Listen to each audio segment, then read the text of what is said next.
ఈ అనంతవాహినిగా ప్రవహించే గంగయే హిందుత్వం. లోకమంత తల్లిగా అల్లుకున్న బంధమే హిందుత్వం. దేహమనే ప్రమిదలో దీపం వెలిగించుదాం. జీవితాన్ని కొంతైనా దేశానికి పంచుదాం. ఇవ్వడమేలే మన జాతి లక్షణం. ఫలములిచ్చుటే గాని కోరదు ఫలితం. ఎన్ని యుగాలైన గాని మారనిది ఈ గుణం.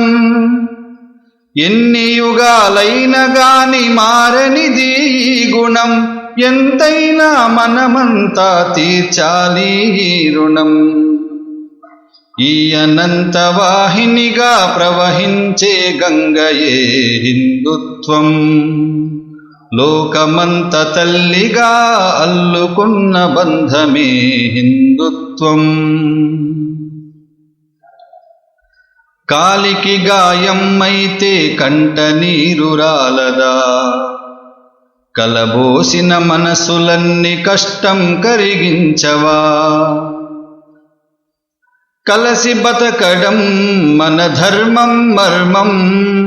హరివిల్లుకు పురుడోసిన పుడమి పూలవనం. వేషభాష భూషణాలు వేరు వేరు పంథాలు. వేషభాష భూషణాలు వేరు వేరు పంథాలు. మన జనని భరతమాత మందిరాన తోరణాలు.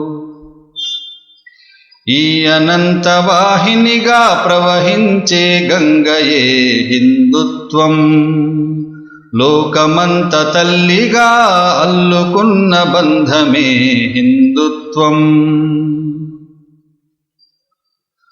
ఉడతకున్న భక్తి అంటే ఉన్నదంత ఇవ్వడం. తనదేది కాదంటూ సర్వం అర్పించడం. సమర్పణం ములే మన జీవిత సూత్రం. సమిధలైతేనే వ్యాపించు సుగంధం.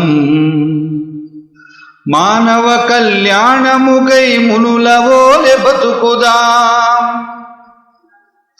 మానవ కళ్యాణముకై మునులవోలె బతుకుదాం. ఆజీవన పర్యంతం అమ్మను పూజించుదాం.